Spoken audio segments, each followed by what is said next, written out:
Welcome to another edition of the Fans Week podcast, also on medium waves 1,575 kilohertz. From Paris, I'm Amy Carter-Wilson, understanding the evolving landscape of mass communication, from broadcast TV to TikTok to OpenClaw-based agentic news gatherers. There was a time when the morning newspaper owned one's head before coffee did. In the first half of the 20th century, newspapers provided the only architecture of belief a household required. A single editorial voice per city, distributed daily, and you either believed them or you believed nothing. The second half of that century belonged to television, broadcast signals fanning out into millions of living rooms simultaneously, converting an entire nation into an audience that sat still long enough to be moved. Then came social media, which unspooled the architecture entirely, placing a transmitter in every reader's pocket and transforming belief from something received into something participatory, democratic, and ultimately exhausting. These observations occupy only the opening paragraph of a column that asks its readers to think about something far more destabilizing than the history it recounts, namely, that the medium through which we receive our collective narrative controls the narrative long before any editorial board convenes. We are now entering the second quarter of the 21st century, and mass communication has become thoroughly agentic. Platforms no longer wait for you to log in. Autonomous systems fetch, synthesize, and deliver at the speed of inference. The interface is not a feed. It is a conversation with something that does not sleep. What McLuhan called the medium is the message now reads almost gently compared to what follows. An agent that reshapes the medium around every query before you finish typing it. We are no longer reading the news. The news, we must concede, is reading us. McLuhan's forgotten metric. Consider a lesser-known McLuhan metric, his estimated ratio of retention to velocity across communicative mediums. For print, he calculated roughly 0.3, slow to circulate, durable in its effects. By the broadcast era, this figure climbed toward 2.7, fast dissemination, near total amnesia. McLuhan never published these calculations formally. They appear only in the marginalia of a 1964 seminar at the University of Ottawa, and were nearly destroyed when his graduate students burned their shared notes after an acrimonious dispute over authorship in 1965. The ratio measures something deceptively simple: how much of any communicative medium survives the act of communication itself, whether the signal outlasts the transmission that carried it. When Eco developed his concept of hyperspiegation, hyperinterpretation, in the third edition of the Open Work, he was responding precisely to this collapse. The moment a text generates more meaning than its author intended, and the reader must decide which signal is noise and which is design, we enter the zone where McLuhan's metric becomes irrelevant, because the medium has already dissolved into excess interpretation. In agentic communication, both metrics disappear simultaneously. Every output from an autonomous system is at once retention and velocity, interpretation and noise.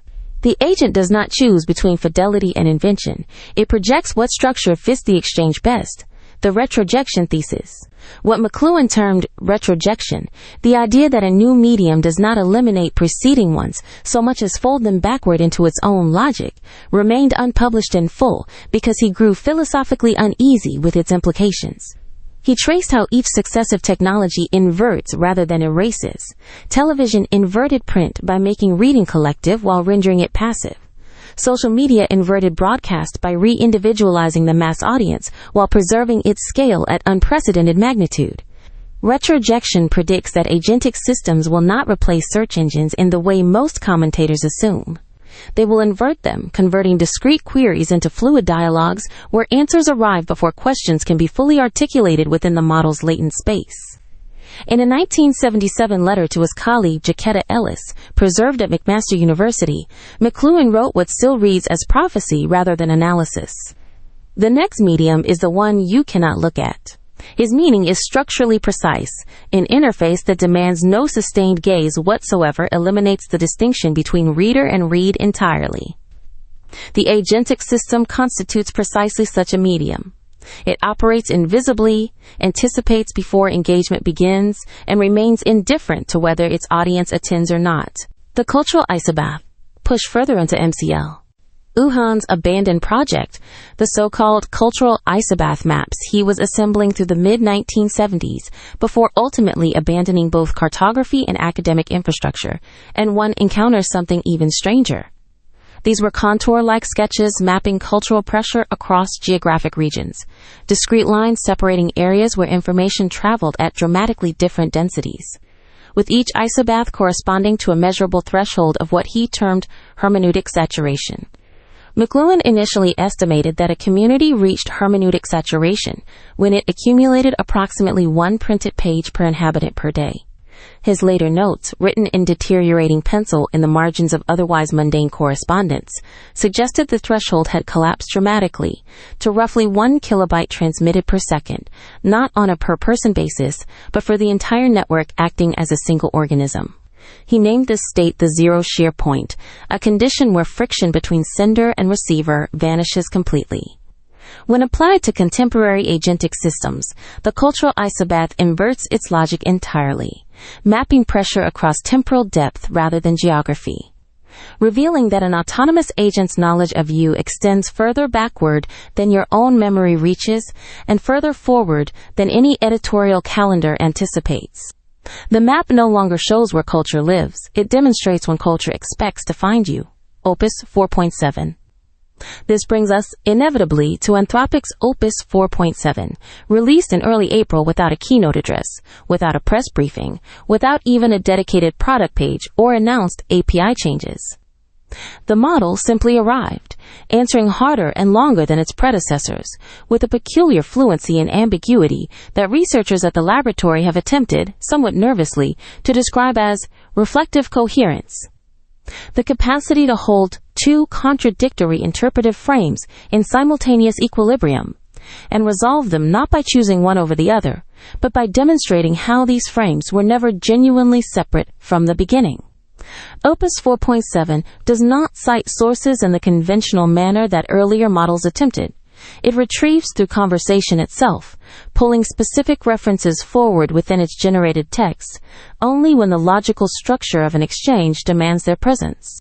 Its attention windows now span an estimated 2.1 million tokens, without meaningful performance degradation, which means a single pass can hold an entire news cycle. Every published article, every social media post, every transcript, and every retrospective correction in simultaneous working memory. Yet more disturbing than this apparent capacity is the system's underlying tensional architecture, the manner in which it distributes computational effort across contradictory interpretive frames at once, producing responses that read less generated than genuinely discovered. When ECO's hyperinterpretation meets this kind of distributed resolution, the outcome is not disambiguation, but convergence, a single passage that simultaneously and satisfyingly validates two entirely opposite readings.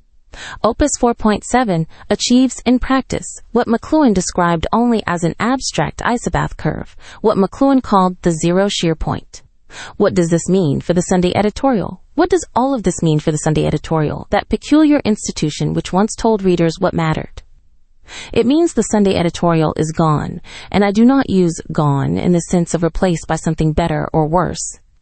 The editorial simply no longer exists as a discrete form. What remains instead is an agentic system that has consumed everything you have ever asked it to investigate, remembers precisely which answers made you pause or hesitate, and now writes editorials designed for you, not for a hypothetical reader, but for the specific cognitive architecture you bring to each exchange. There will no longer be a single Sunday voice in your inbox. You will find, instead, a structured mirror speaking in the exact tone you respond to most effectively, citing sources you never requested, yet suddenly comprehend fully, closing arguments you did not ask for that nevertheless feel completely inevitable. You spent the 20th century consuming mass communication passively. You spent the first quarter of the 21st making it participatory, democratic, and exhausting. The second quarter of this one asks only one thing of you: that you remain the kind of person who continues to read what is written about you. Have a productive Sunday. Your agent will handle the rest. A. Carter Wilson. That's all from today. From Paris, I'm Amy Carter Wilson.